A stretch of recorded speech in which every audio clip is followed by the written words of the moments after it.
നമ്മൾ ആരോഗ്യമുള്ളൊരു കുഞ്ഞിന് വേണ്ടി എങ്ങനെയൊക്കെ തയ്യാറെടുക്കാമെന്ന് ഒരുപാട് പേര് ഇടയിൽ വീഡിയോയിലൂടെയും ഗൂഗിളിലൊക്കെ സെർച്ച് ചെയ്യുന്നുണ്ട്.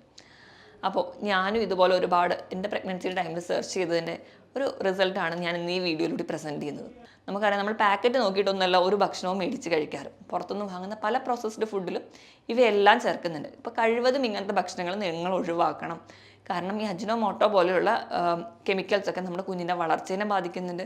കുഞ്ഞിന് പല അംഗവൈകല്യങ്ങൾ ഉണ്ടാവുന്നതായിട്ടും അതുപോലെ തന്നെ പല ഡിസോർഡേഴ്സ് ഉണ്ടാവുന്നതായിട്ടും പഠനങ്ങൾ പറയുന്നുണ്ട്. പിന്നെ ചില മിഥ്യാധാരണകളാണ്, ഡേറ്റ്സ് കഴിച്ചുകൂടാ, അല്ലെങ്കിൽ ഈന്തപ്പഴം കഴിച്ചുകൂടാ, പിന്നെ പൈനാപ്പിൾ കഴിച്ചുകൂടാ, അല്ലെങ്കിൽ പപ്പായ കഴിച്ചുകൂടാ എന്നൊക്കെ. കംപ്ലീറ്റ്ലി പറയുകയാണെങ്കിൽ നിങ്ങൾക്ക് നല്ല പഴുത്ത പപ്പായ അല്ലെങ്കിൽ പഴുത്ത പൈനാപ്പിളും അതുപോലെ തന്നെ 3-4 ഡേറ്റ്സും നിങ്ങൾ കഴിക്കുന്നതുകൊണ്ട് യാതൊരുവിധ ദോഷവും നിങ്ങൾക്ക് പ്രഗ്നൻസിയിൽ ഉണ്ടാവില്ല. ഹായ്, ഞാൻ ഡോക്ടർ പ്രിയ, QNB ഹെൽത്ത് കെയറിലെ ഹോമിയോപ്പതിക് ഫിസിഷ്യനാണ്.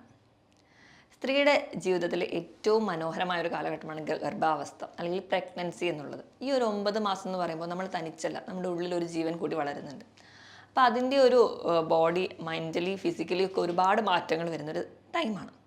അപ്പം നമ്മൾ കൺസീവ് ആണെന്ന് അറിയുമ്പോൾ തൊട്ട് നമ്മൾ ആരോഗ്യമുള്ളൊരു കുഞ്ഞിന് വേണ്ടി എങ്ങനെയൊക്കെ തയ്യാറെടുക്കാമെന്ന് ഒരുപാട് പേര് ഇടയിൽ വീഡിയോയിലൂടെയും ഗൂഗിളിലൊക്കെ സെർച്ച് ചെയ്യുന്നുണ്ട്. അപ്പോൾ ഞാനും ഇതുപോലെ ഒരുപാട് എൻ്റെ പ്രഗ്നൻസിയുടെ ടൈമിൽ സെർച്ച് ചെയ്തതിൻ്റെ ഒരു റിസൾട്ടാണ് ഞാൻ ഇന്ന് ഈ വീഡിയോയിലൂടെ പ്രസൻറ്റ് ചെയ്യുന്നത്. നമ്മൾ എന്തൊക്കെ ഭക്ഷണം കഴിക്കണം, നമ്മൾ എന്തൊക്കെ ഭക്ഷണം കഴിക്കരുതെന്ന് ഒരുപാട് കൺസേൺസ് നമ്മുടെ നാട്ടിലുണ്ട്, ഒരുപാട് മിഥ്യാധാരണകളും നമ്മുടെ നാട്ടിലുണ്ട്. അപ്പം ഇതൊക്കെ ഒന്ന് ക്ലിയർ ചെയ്യാൻ വേണ്ടിയിട്ടാണ് ഈ ഒരു വീഡിയോ പ്രസൻറ്റേഷൻ. അപ്പോൾ നമ്മൾ ആദ്യത്തെ ഒരു സെക്ഷനിൽ എന്തൊക്കെ ഭക്ഷണം കഴിക്കണ്ട എന്ന് നോക്കാം. കഴിക്കണ്ട എന്നല്ല, അളവ് കുറയ്ക്കണം എന്ന് വേണമെങ്കിൽ പറയാം. അപ്പോൾ ഒന്നാമതായിട്ട് നമ്മൾ വലിയ മത്സ്യങ്ങളൊക്കെ സ്ഥിരമായിട്ട് കഴിക്കുന്നവരാണെങ്കിൽ അതിൻ്റെ ഒരു അളവ് കുറയ്ക്കും. മാസത്തിൽ 1-2 തവണയാക്കി മാറ്റണം. അതായത് വലിയ മത്സ്യങ്ങൾ എന്ന് പറയുമ്പോൾ ട്യൂണ അല്ലെങ്കിൽ അയക്കൂറ പോലെയുള്ള സ്രാവ് പോലെയുള്ള മത്സ്യങ്ങളൊക്കെ.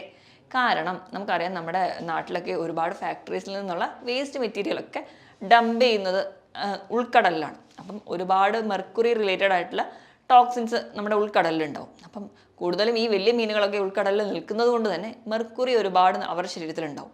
നമ്മളിത് കഴിക്കുമ്പോൾ നമ്മുടെ ശരീരത്തിലേക്ക് ഈ മെർക്കുറി എത്തുകയും അത് നമ്മുടെ ഉള്ളിൽ വളരുന്ന കുഞ്ഞിനെയും നമ്മളെയൊക്കെ ബാധിക്കുന്നുണ്ട്. അപ്പം മാസത്തിൽ 1-2 തവണ മാത്രം നിങ്ങൾ വലിയ മത്സ്യങ്ങൾ കഴിക്കാവുള്ളൂ. പകരം നിങ്ങൾക്ക് ധാരാളം കുഞ്ഞു മത്സ്യങ്ങൾ കഴിക്കാം. കുഞ്ഞു മത്സ്യങ്ങൾ എന്ന് പറയുമ്പോൾ മത്തി, അയല, നെത്തോലി പോലെയുള്ള മത്സ്യങ്ങൾ കഴിക്കുകയാണെങ്കിൽ നമ്മുടെ കുഞ്ഞിന് വേണ്ടിയിട്ട് എക്സ്ട്രാ ഒമേഗ 3 ഫാറ്റി ആസിഡ്സ് കൂടി നമുക്ക് ലഭിക്കുന്നുണ്ട്. അത് നമുക്കും കുഞ്ഞിനും ഒക്കെ വളരെ നല്ലതാണ്. ഇനി രണ്ടാമതായിട്ട് പച്ചമുട്ട ഉപയോഗിക്കുന്നത് കഴിവതും ഒഴിവാക്കുക, അല്ലെങ്കിൽ കഴിക്കാതിരിക്കുക എന്ന് പറയാം. പച്ചമുട്ട നമ്മൾ ഡയറക്റ്റായിട്ട് കഴിക്കുന്നില്ലെങ്കിലും നമ്മളിപ്പോൾ ഐസ്ക്രീം, മയനൈസ്, ഇവയിലൊക്കെ നമ്മൾ കേക്കിൽ ഇതിലൊക്കെ നമ്മൾ പച്ചമുട്ട ഉപയോഗിക്കാറുണ്ടല്ലേ. ഇതുകൂടാതെ തന്നെ പലരും ബുൾസൈ ഉണ്ടാക്കി കഴിക്കുമ്പോൾ അത് കംപ്ലീറ്റ്ലി കുക്ക്ഡ് അല്ല. ഇപ്പോൾ നമ്മൾ മുട്ട കഴിക്കരുതെന്ന് പറയുന്നത് ഇത് പച്ചമുട്ട അല്ലെങ്കിൽ കംപ്ലീറ്റ് ആയിട്ട് വേവാത്ത മുട്ടയിൽ സാൽമോണല്ല ഇൻഫെക്ഷൻസ് ഒക്കെ വരാനുള്ള വളരെ ചാൻസ് കൂടുതലാണ്. അപ്പോൾ നമുക്ക് പെട്ടെന്ന് ഇൻഫെക്ഷൻസ് വരും. കാരണം നമ്മുടെ ബോഡി മൊത്തമായിട്ടൊന്നും മാറിയിരിക്കുന്നൊരു സമയമാണ്. പെട്ടെന്ന് ഇൻഫെക്ഷൻസ് വരാനുള്ള ചാൻസ് ഉള്ളതുകൊണ്ട് ഈ ഒരു ഇൻഫെക്ഷൻ നമ്മുടെ കുഞ്ഞിലേക്കും വരാൻ ചാൻസ് ഉണ്ട്. അപ്പോൾ ഈ ഒരു ടൈമിൽ നമ്മൾ മാക്സിമം നല്ലപോലെ ബോയിൽ ചെയ്ത് പുഴുങ്ങിയ മുട്ട കഴിക്കുകയാണ് ഏറ്റവും സേഫ്. അല്ലെങ്കിൽ നിങ്ങൾക്ക് ഓംലെറ്റ് ആയിട്ട് നല്ലപോലെ കുക്ക് ചെയ്ത് മാത്രം നിങ്ങൾ കഴിക്കുക എന്ന് ഉറപ്പുവരുത്തും. സാൽമോണല്ല ഇൻഫെക്ഷൻസ് വന്നിട്ടുണ്ടെങ്കിൽ നമ്മുടെ വയറും അതുപോലെ തന്നെ അവിടെ നിന്ന് കുഞ്ഞിലേക്കും ഇൻഫെക്ഷൻസ് വരാൻ ചാൻസ് വളരെ കൂടുതലാണ്. അത് കുഞ്ഞിൻ്റെ വളർച്ചേനെയും അല്ലെങ്കിൽ ആ ഒരു കംപ്ലീറ്റ് ഡെവലപ്മെൻറ്റ് കുഞ്ഞിന് ഉണ്ടാവാതിരിക്കാനും കാരണമാകാറുണ്ട്. ഇനി അടുത്തതായിട്ട് നമ്മൾ ഒഴിവാക്കേണ്ട ഒന്ന് എന്ന് പറയുന്നത് കഫീനാണ്. കഫീൻ എന്ന് പറയുമ്പോൾ ചായ, കാപ്പി മാത്രമല്ല, പല കോള, സോഫ്റ്റ് ഡ്രിങ്ക്സിലൊക്കെ കഫീൻ ഉണ്ട്. കഫീൻ്റെ അളവ് എന്ന് പറഞ്ഞാൽ 200 മില്ലിഗ്രാമാണ് പ്രഗ്നൻസിയിൽ പാടുള്ളൂ എന്നാണ്. നമ്മൾ ചിലപ്പോൾ പ്രഗ്നൻ്റ് ആവുന്നതിൻ്റെ മുൻപൊക്കെ 5-6 ചായയോ കാപ്പിയോ ഒക്കെ കുടിക്കുന്നവരാണെങ്കിൽ ഇതിൽ കൂടുതൽ അളവ് നമ്മുടെ ശരീരത്തിൽ എത്തുന്നുണ്ട്. കഫീൻ ഈ സോഫ്റ്റ് ഡ്രിങ്ക്സിലും ഞാൻ പറഞ്ഞ പോലെ കോള, ചോക്ലേറ്റ്സിലൊക്കെ ഉണ്ട്. ഈ കഫീൻ എന്ന് പറയുന്ന കണ്ടന്റ് പെട്ടെന്ന് പ്ലാസൻ്റയിൽ വഴി നമുക്ക് കുഞ്ഞിലേക്ക് തന്നെ ആഗീകരണം ചെയ്യുന്ന ഒന്നാണ്. അപ്പോൾ അത് ഭ്രൂണത്തിൻ്റെ വളർച്ചയിലും അതുപോലെ തന്നെ കംപ്ലീറ്റ് ഡെവലപ്മെൻറ്റ് നടക്കാതെ വരും. അതോടൊപ്പം തന്നെ അബോർഷനുള്ള ടെംപ്റ്റേഷൻസ് വളരെ കൂടുതലാണ്. അതുപോലെ കുഞ്ഞിന് ഭാരക്കുറവൊക്കെ അനുഭവപ്പെടാനുള്ള ചാൻസസ് കൂടുതലാണ്. അതുകൊണ്ട് നിങ്ങൾ 1-2 ചായയോ കാപ്പിയോ മാത്രമാക്കി ചുരുക്കുക. ഇനി അടുത്തായിട്ട് പറയുകയാണെങ്കിൽ മുളപ്പിച്ച പയർ കഴിക്കുന്നത്. മുളപ്പിച്ച പയർ എന്ന് പറയുമ്പോൾ നല്ല വൈറ്റമിൻസും പ്രോട്ടീൻസും, വൈറ്റമിൻ സിയും അതുപോലെ തന്നെ പ്രോട്ടീൻ റിച്ച് ആയിട്ടുള്ളൊരു ഭക്ഷണമാണ്. അത് നമ്മളെല്ലാവരും പറയാറുണ്ട്, മുളപ്പിച്ച പയർ കഴിക്കണമെങ്കിൽ കുറച്ചും കൂടി ഗുണം ചെയ്യും. കാരണം ഇതിൽ നിന്ന് പ്രോട്ടീനൊക്കെ അബ്സോർപ്ഷൻ, അയൺ അബ്സോർപ്ഷനൊക്കെ വൈറ്റമിൻ സി ഉള്ളതുകൊണ്ട് കുറച്ചുകൂടെ ഈസി ആയിട്ട് നടക്കുന്നത്, അല്ലെങ്കിൽ കുറച്ചുകൂടെ ഫാസ്റ്റ് ആയിട്ട് നടക്കുന്നുണ്ട്. പക്ഷേ നമ്മൾ കൂടുതൽ ആൾക്കാരും ഈ മുളപ്പിച്ച പയർ കഴിക്കുന്നത് കുക്ക് ചെയ്യാതെയാണ്. അതായത് അതുപോലെ തന്നെയാണ് കഴിക്കാറ്. പക്ഷേ പ്രഗ്നൻസിയിൽ ഇത് കഴിച്ചു കഴിഞ്ഞാൽ ഞാൻ പറഞ്ഞ പോലെ നേരത്തെ പറഞ്ഞതുപോലെ മുട്ടയുടെ കേസിൽ പറഞ്ഞ പോലെ സാൽമോണ ഇൻഫെക്ഷൻസ് വളരെ പെട്ടെന്ന് വരുന്നുണ്ട്. അപ്പോൾ കുക്ക് ചെയ്യാത്ത ഭക്ഷണം കഴിക്കുകയാണെങ്കിൽ ആ ഇൻഫെക്ഷൻസ് പെട്ടെന്ന് വരാനും അത് കുഞ്ഞിൻ്റെ വളർച്ചയെ ബാധിക്കാനും അബോർഷന് കാരണമാവാനും ഒക്കെ ചാൻസ് ഉണ്ട്. അപ്പോൾ നിങ്ങൾ മുളപ്പിച്ച പയർ അങ്ങനെയൊക്കെ കഴിക്കുന്നവരാണെങ്കിൽ തന്നെ അത് കുക്ക് ചെയ്ത് മാത്രം കഴിക്കുക. ഇനിയിപ്പോൾ പഴവർഗ്ഗങ്ങളും പച്ചക്കറികളുടെയൊക്കെ കാര്യം എടുക്കുക. നമ്മൾ ധാരാളമായിട്ട് പഴവർഗ്ഗങ്ങളും പച്ചക്കറികളും കഴിക്കുന്ന ഒരു സമയമാണ്. അപ്പോൾ നമ്മൾ ആ ഒരു കട്ട് ചെയ്ത് കഴിക്കാനുള്ള മടി കൊണ്ടോ അല്ലെങ്കിൽ പെട്ടെന്ന് ഒരു ഈസി ടു കുക്ക് എന്ന രീതിയിൽ നമ്മുടെ പാക്കറ്റിൽ നമ്മളറിയാം സൂപ്പർ മാർക്കറ്റിലൊക്കെ ഇന്ന് ലഭിച്ചിട്ടുള്ള പലതിലും ഉണ്ടാവും ഇങ്ങനെ കട്ട് ചെയ്തിട്ടുള്ള വെജിറ്റബിൾസും ഫ്രൂട്ട്സും. അപ്പോൾ അത് വാങ്ങിച്ചാണ് നിങ്ങൾ കഴിക്കുന്നതെങ്കിൽ അത് കംപ്ലീറ്റ്ലി ഒഴിവാക്കുക. ഒന്നാമതായിട്ട് ഇതിൽ ഇൻഫെക്ഷൻസ് പെട്ടെന്ന് വരാനുള്ള ചാൻസ് കൂടുതലാണ്. അതുപോലെ തന്നെ നമ്മൾ ചിലപ്പോൾ ഇതൊന്ന് സ്റ്റോർ ചെയ്യാൻ വേണ്ടിയിട്ട് കടയിൽ തന്നെ സൂക്ഷിക്കുന്നത് കൊണ്ട് തന്നെ പല പ്രിസർവേറ്റീവ്സ് ആഡ് ചെയ്തിട്ടുണ്ടാവും. അപ്പം ഇതുകൊണ്ടും നമുക്ക് ദോഷം ചെയ്യും. അതിലും ഭേദം നമ്മുടെ നാട്ടിൽ അപ്പം സീസണൽ ആയിട്ടുള്ള ഫ്രഷ് ആയിട്ടുള്ള വെജിറ്റബിൾസും ഫ്രൂട്ട്സും നമ്മൾ തന്നെ വാങ്ങി കട്ട് ചെയ്ത് കഴിക്കാനാണ് നിങ്ങൾ ശ്രദ്ധിക്കേണ്ടത്. അപ്പം ഇത് നിങ്ങൾ ഓർക്കേണ്ട ഒന്നാണ്. അടുത്തതായിട്ടൊന്നാണ് ആൽക്കഹോൾ. നമ്മുടെ നാട്ടിൽ അത്ര കേട്ടുകേഴ്വിയൊന്നുമില്ല, പക്ഷേ പുറത്തൊക്കെ ഒരുപാട് പേര് നമുക്കറിയാം സ്ത്രീകളും പുരുഷന്മാരും ഒരുപോലെ ആൽക്കഹോൾ ഡിപ്പെൻഡ് ചെയ്യുന്നുണ്ട്. അപ്പോൾ നമ്മൾ ചെറിയ തോതിലാണെങ്കിലും ആൽക്കഹോൾ കഴിക്കുന്നുണ്ടെങ്കിൽ അത് ഫീറ്റൽ ആൽക്കഹോൾ സിൻഡ്രോം ഉണ്ടാകാനുള്ള ചാൻസ് വളരെ കൂടുതലാണ്. കുറഞ്ഞ അളവിലാണ് നമ്മളിൽ എത്തുന്നതെങ്കിലും ഇത് കുഞ്ഞുങ്ങൾക്ക് വളർച്ചയെ ബാധിക്കുന്നുണ്ട്. അതുപോലെ തന്നെ ലേണിംഗ് ഡിസോർഡേഴ്സ് ഒക്കെ ഒരുപാട് കുഞ്ഞുങ്ങളിൽ കാണുന്നുണ്ട്. അപ്പം നിങ്ങൾ കഴിവതും ഇങ്ങനെ എന്തെങ്കിലും ഉപയോഗിക്കുന്നവരാണെങ്കിൽ ആ ഒരു സമയത്തെങ്കിലും അത് കംപ്ലീറ്റ്ലി സ്റ്റോപ്പ് ചെയ്യാൻ വേണ്ടി ശ്രദ്ധിക്കണം. ഇനി നമുക്കറിയാം നമുക്ക് എല്ലാവർക്കും ഒരു ഫാസ്റ്റ് ഫുഡ് ജങ്ക് ഫുഡ്സ് ഭയങ്കര ക്രേവിംഗ് ആയിട്ടുള്ള സമയം. ഒരുപാട് പ്രിസർവേറ്റീവ്സും സോസസും അതൊക്കെ ആഡ് ചെയ്ത ഒരു ഫുഡാണ് ഇവയെല്ലാം. നിങ്ങൾക്ക് എല്ലാവർക്കും അങ്ങനത്തെ ഒരു ഫുഡ് കഴിക്കാൻ നിങ്ങൾക്ക് കൊതിയുണ്ടെങ്കിലും മാക്സിമം നമ്മുടെ വീട്ടിൽ തന്നെ കുക്ക് ചെയ്ത് കഴിക്കാൻ വേണ്ടി ശ്രദ്ധിക്കുക. കാരണം ഇതിലൊക്കെ നമ്മൾ കടയിൽ നിന്ന് വാങ്ങുമ്പോൾ ഒരുപാട് പ്രിസർവേറ്റീവ്സ് ആണ്. അത് ചിലപ്പോൾ നമ്മുടെ കുഞ്ഞിൻ്റെ വളർച്ചേനെയും അല്ലെങ്കിൽ പെട്ടെന്നുണ്ടാകുന്ന കുഞ്ഞിൻ്റെ പല ഡിസോർഡേഴ്സിനും ഒക്കെ ഒരുപാട് കാരണമാവുന്നുണ്ട്. അതോടൊപ്പം തന്നെ ഈ ചൈനീസ് ഫുഡിന് സ്പെഷ്യലി നമ്മൾ പറയുകയാണെങ്കിൽ അജിനോമോട്ടോ ധാരാളമായി ചേർക്കുന്നതായിട്ട് പറയുന്നുണ്ട്. നമുക്ക് തന്നെ അറിയാം ഈ മാഗി പോലെയുള്ള കണ്ടൻസിലൊക്കെ അജിനോമോട്ടോ പറയുന്നുണ്ട്. അതിൽ മാത്രമല്ല മറ്റു പല കണ്ടൻസും നമുക്കറിയാം. നമ്മൾ പാക്കറ്റ് നോക്കിയിട്ടൊന്നുമല്ല ഒരു ഭക്ഷണവും മേടിച്ച് കഴിക്കാറ്. പുറത്തുനിന്ന് വാങ്ങുന്ന പല പ്രോസസ്ഡ് ഫുഡിലും ഇവയെല്ലാം ചേർക്കുന്നുണ്ട്. ഇപ്പോൾ കഴിവതും ഇങ്ങനത്തെ ഭക്ഷണങ്ങൾ നിങ്ങൾ ഒഴിവാക്കണം. കാരണം ഈ അജിനോമോട്ടോ പോലെയുള്ള കെമിക്കൽസ് ഒക്കെ നമ്മുടെ കുഞ്ഞിൻ്റെ വളർച്ചയെ ബാധിക്കുന്നുണ്ട്. കുഞ്ഞിന് പല അംഗവൈകല്യങ്ങൾ ഉണ്ടാവുന്നതായിട്ടും അതുപോലെ തന്നെ പല ഡിസോർഡേഴ്സ് ഉണ്ടാവുന്നതായിട്ടും പഠനങ്ങൾ പറയുന്നുണ്ട്. നേരത്തെ പറഞ്ഞ ആൽക്കഹോൾ കഴിക്കുകയാണെങ്കിൽ അല്ലെങ്കിൽ ആൽക്കഹോൾ നമ്മുടെ ഉള്ളിൽ ചെറിയ അളവിലെത്തിയാൽ പോലും കുഞ്ഞിൻ്റെ ഹാർട്ട് വാൽവിസിന് കംപ്ലയിൻറ്റ്സ് ഉണ്ടാവുന്നു. അതുപോലെ തന്നെ ലേണിംഗ് ഡിസോർഡേഴ്സ് ഒക്കെ പറയപ്പെടുന്നുണ്ട്. അപ്പോൾ ഇങ്ങനെയുള്ള ദുശ്ശീലങ്ങളൊക്കെ ഉണ്ടെങ്കിൽ അത് കഴിവതും നിങ്ങൾ ആ ഒരു പ്രഗ്നൻസി പീരീഡിലെങ്കിലും കുറയ്ക്കാൻ വേണ്ടി ശ്രദ്ധിക്കണം. ഇത്രയൊക്കെ നമ്മൾ ഭക്ഷണത്തിന് ശ്രദ്ധിച്ചാലും അതിനോടൊപ്പം തന്നെ എപ്പോഴും നമ്മുടെ നാട്ടിലും അല്ലെങ്കിൽ നമ്മുടെ അമ്മയും അച്ഛനും ഒക്കെ പറയുന്ന ഒന്നാണ്, അല്ല എല്ലാവരും നമുക്ക് പറഞ്ഞു തരുന്ന ഒന്നാണ്, എപ്പോഴും ഹാപ്പി ആയിട്ടിരിക്കുക. അതാണ് കംപ്ലീറ്റ്ലി നമുക്ക് വേണ്ടത്. നമ്മളെപ്പോഴും സ്ട്രെസ് ഫ്രീ ആയിരിക്കണം.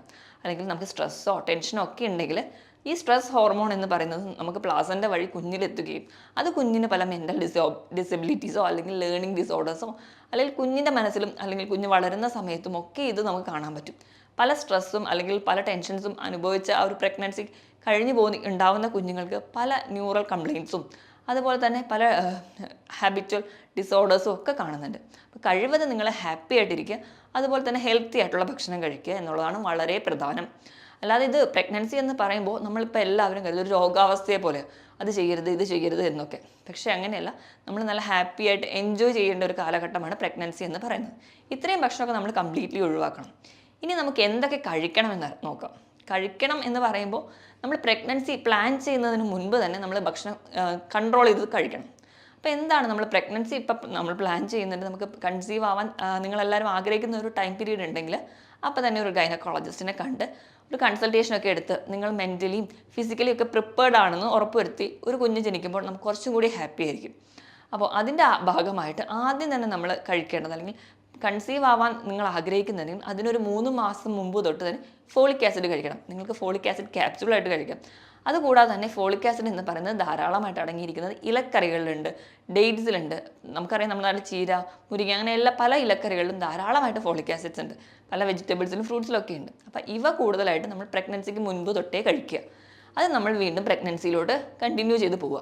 കാരണം ഫോളിക് ആസിഡാണ് കുഞ്ഞിൻ്റെ ന്യൂറൽ സിസ്റ്റം അല്ലെങ്കിൽ നെർവസ് സിസ്റ്റം കംപ്ലീറ്റ്ലി ഡെവലപ്പ് ചെയ്യാൻ സഹായിക്കുന്നത്.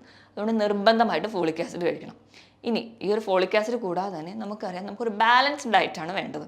അതായത് ഒരു സമീകൃതാഹാരം, പ്രോട്ടീൻ വേണം, കാർബോഹൈഡ്രേറ്റ് വേണം, ഫാറ്റ്സ് വേണം, എല്ലാം വേണം. അപ്പോൾ അതെങ്ങനെ കഴിക്കണം? പ്രോട്ടീൻ എന്ന് പറയുമ്പോൾ നമ്മുടെ മനസ്സിൽ ആദ്യം വരുന്നതാണ് ചെറുപയർ, കടല, പരിപ്പ്, പയർ, ഇവയെല്ലാം പ്രോട്ടീനാണ്.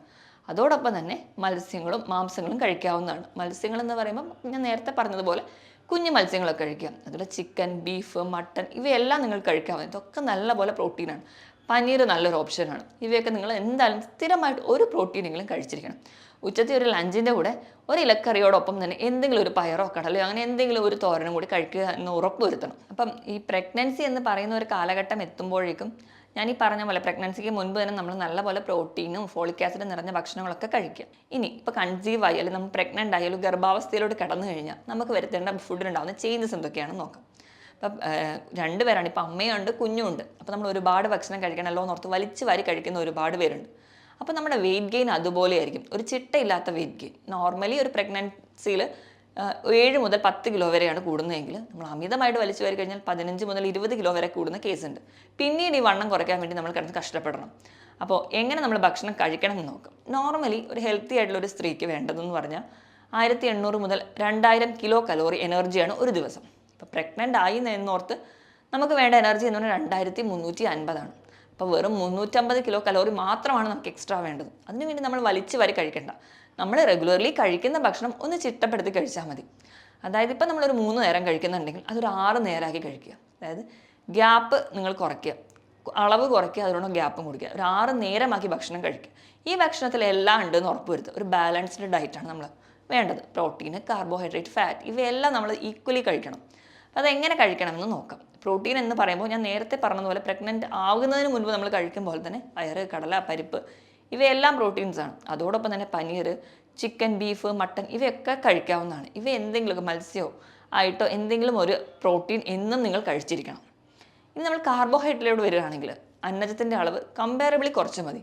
കാരണം ഇവ നമുക്ക് വെറുതെ വണ്ണം കൂട്ടത്തേ ഉള്ളൂ. അപ്പോൾ അതിന് കൂടാതെ തന്നെ നിങ്ങൾ കഴിക്കുമ്പോൾ അന്നജം തവിടടങ്ങിയ അന്നജമാണെന്ന് ഉറപ്പ് വരുത്തുക. അതുകൊണ്ട് തന്നെ നിങ്ങൾക്ക് അയണും പൊട്ടാസ്യവും ധാരാളം ഫൈബേഴ്സും ഉള്ളതുകൊണ്ട് നമുക്കറിയാം ഈ പ്രഗ്നൻസി എന്ന് പറയുമ്പോൾ കോൺസ്റ്റിപ്പേഷനും അത് കഴിഞ്ഞ് നമുക്ക് ഫിഷറും പൈൽസും ഒക്കെ വരാനുള്ള ചാൻസ് ഉണ്ട്. അപ്പോൾ നമ്മൾ കോൺസ്റ്റിപ്പേഷൻ ഓവർകം ചെയ്യാൻ വേണ്ടിയിട്ട് തവിടടങ്ങിയ ഭക്ഷണങ്ങൾ തന്നെ കഴിക്കണം. ഇനി ഫാറ്റിൻ്റെ കാര്യം എടുക്കുകയാണെങ്കിൽ നമുക്ക് അധികമായി ഫാറ്റ് വേണ്ട, നമുക്ക് ഉപകാരങ്ങൾ ഉള്ള ഫാറ്റുകൾ തന്നെ കഴിച്ചാൽ മതി. അതിനുവേണ്ടി നമുക്ക് ഒമേഗ 3 ഫാറ്റി ആസിഡ്സ് അടങ്ങിയിട്ടുള്ള ചെറിയ മത്സ്യങ്ങൾ സ്ഥിരമായിട്ട് കഴിക്കണം. നട്ട്സ് കഴിക്കണം. 20 മുതൽ 25 ഗ്രാം നട്ട്സെങ്കിലും നമ്മൾ കഴിക്കും. ഏറ്റവും നല്ലതെന്ന് പറഞ്ഞാൽ ബദാമൊക്കെ കഴിക്കുന്നത് വളരെ നല്ലതാണ്. കുഞ്ഞിൻ്റെ മെൻ്റൽ ഗ്രോത്തിനും വളരെ നമ്മളെ സഹായിക്കുന്നുണ്ട്. അപ്പോൾ സ്ഥിരമായിട്ട് ഈ നട്ട്സൊക്കെ കഴിക്കാൻ വേണ്ടി ശ്രദ്ധിക്കുക. ഇനി മുട്ടയുടെ കാര്യം എടുക്കുകയാണെങ്കിൽ മുട്ടയിൽ എന്ന് പറഞ്ഞാൽ 76 കലോറി എങ്കിലും ഉണ്ട്. 3.1 ഗ്രാം പ്രോട്ടീൻ വരെ മുട്ടയിലുണ്ട്. അപ്പോൾ നമ്മൾ കഴിക്കുമ്പോൾ 2-3 മുട്ടയുടെ വെള്ള കഴിക്കുന്നതുകൊണ്ട് യാതൊരുവിധ തെറ്റുമില്ല. മുട്ടയുടെ മഞ്ഞ എന്ന് പറയുന്നത് അധികമായിട്ട് വേണ്ടി വരില്ല. പക്ഷേ മുട്ടയുടെ വെള്ളം നല്ലപോലെ കഴിക്കുക. അത് തന്നെ മുട്ടയിൽ കോളിൻ എന്ന് പറയുന്നൊരു കണ്ടന്റ് ഉണ്ട്. ഇത് കുഞ്ഞിൻ്റെ ഹാർട്ടിനെയും കണ്ണിൻ്റെയും ഒക്കെ ഡെവലപ്മെൻറ്റിന് നമ്മളെ സഹായിക്കുന്നുണ്ട്. അപ്പോൾ മുട്ട സ്ഥിരമായിട്ട് തന്നെ നിങ്ങൾ കഴിച്ചിരിക്കേണ്ട ഒന്നാണ്. അതുപോലെ തന്നെ ഡയറി പ്രോഡക്ട്സ് എന്ന് പറയുമ്പോൾ പാല്, തൈര്, അതുപോലെ ചീസ്, നെയ്യ്, വെണ്ണ ഇവയൊക്കെ നിങ്ങൾ കഴിക്കാവുന്നതാണ്. ഇത് നമ്മൾ വീട്ടിൽ നിന്ന് തന്നെ ഉണ്ടെങ്കിൽ അത് അത്രയും സേഫാണ്.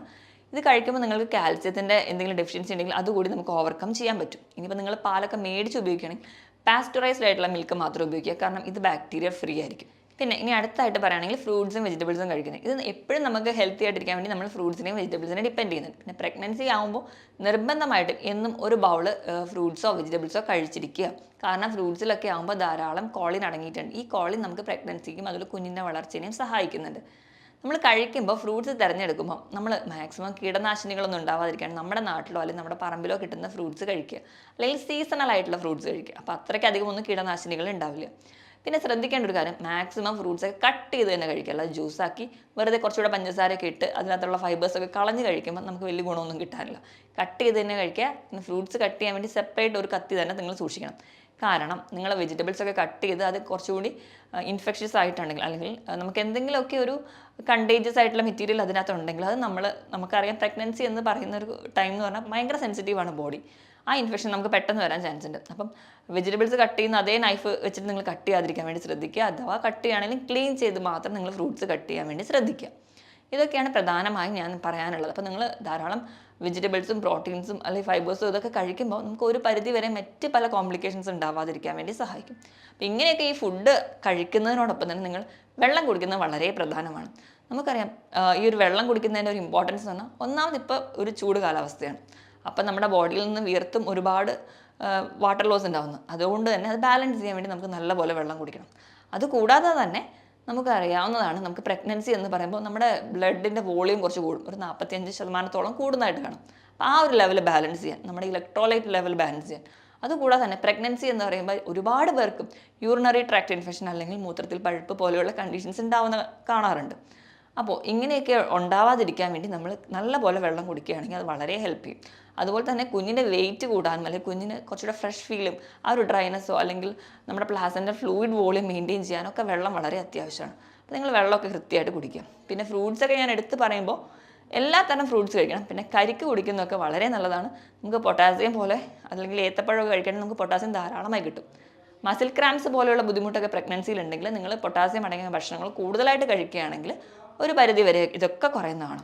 എപ്പോഴും ശ്രദ്ധിക്കുക, അധികമായിട്ടുള്ള ഈ പ്രോസസ്ഡ് ഫുഡോ അല്ലെങ്കിൽ അഡീഷണൽ പാക്കറ്റ് ഫുഡോ നിങ്ങൾ ഡിപ്പെൻഡ് ചെയ്യാതിരിക്കുക. നല്ലപോലെ മധുരം അടങ്ങിയിട്ടുണ്ടാവും ഇവയിലെല്ലാം. ഇവയൊക്കെ നമുക്ക് ആവശ്യമില്ലാത്ത ഒരു വെയിറ്റ് ഗെയിനിന് മാത്രം കാരണം. ചായയുടെയും കാപ്പിയുടെയും ഒക്കെ അളവ് കുറയ്ക്കുക. പിന്നെ ചില മിഥ്യാധാരണകളാണ്, ഡേറ്റ്സ് കഴിച്ചുകൂടാ അല്ലെങ്കിൽ ഈന്തപ്പഴം കഴിച്ചുകൂടാ, പിന്നെ പൈനാപ്പിൾ കഴിച്ചുകൂടാ അല്ലെങ്കിൽ പപ്പായ കഴിച്ചുകൂടാ എന്നൊക്കെ. കംപ്ലീറ്റ്ലി പറയുകയാണെങ്കിൽ നിങ്ങൾക്ക് നല്ല പഴുത്ത പപ്പായ അല്ലെങ്കിൽ പഴുത്ത പൈനാപ്പിളും അതുപോലെ തന്നെ 3-4 ഡേറ്റ്സും നിങ്ങൾ കഴിക്കുന്നതുകൊണ്ട് യാതൊരുവിധ ദോഷവും നിങ്ങൾക്ക് പ്രഗ്നൻസിയിൽ ഉണ്ടാവില്ല. പിന്നെ ഇങ്ങനെ ഫുഡൊക്കെ കഴിക്കുന്നതിനോടൊപ്പം തന്നെ മെൻ്റലി കൂടി ഹാപ്പി ആയിട്ടിരിക്കാൻ വേണ്ടി ശ്രദ്ധിക്കുക. മറ്റൊരു ഹെൽത്ത് ടോപ്പിക്കുമായിട്ട് വീണ്ടും കാണുന്നതുവരെ താങ്ക് യു.